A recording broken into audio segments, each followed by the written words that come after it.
ក្រមុំស្រីស្លៀកសំពត់ខ្លីម្លែណោពេលអាវដៃខ្លីប៉ស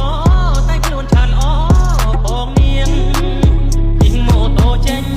ពីផ្ទះតាំងពីព្រឹកព្រៀងទៅរៀនមែនទេបងនាងឬមួយស្រីឈៀង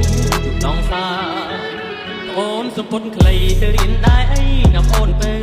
មិនដាច់បងឃើញអូននៅក៏ដាច់ព្រែកលៀបជីវ៉ាបងទៅរៀនការពិតលួចញៀនសងសាណាជុំគេដើរលេងណាសាលាទៅរាល់ថ្ងៃប្រយ័ត្នចិត្តកុំបែកគំនិតយ៉ាងនឹងអាណិតពុកម៉ែប្រលឹងខំប្រឹងរកប្រាក់ធ្វើខ្សែលំបាកទាំងកាយទាំងចិត្តក៏ព្រមស្រីថ្លៃសុំចិត្តទៅណាបងស្រីកុំខត់គាត់ទៅណាពើអូនក្រមុំស្រីគិតមើលជាថ្មីទៅនាងឈប់ដើរលេងដើរច្រៀងទៅរៀនល្អជាងកុំនៅជីងម៉ូតូដុកអបគ្នាតាមដងផ្លូវបងលែងមើលសៀវភៅឲ្យពុកម៉ែទៅម៉ាក់គេ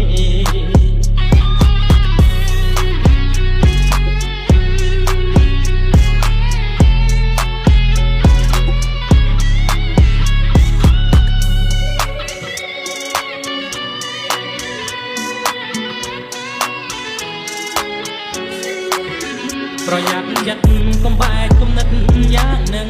អាណិតពុកម៉ែប្រលឹងខំប្រឹងរកប្រាក់ទៅខ្សែ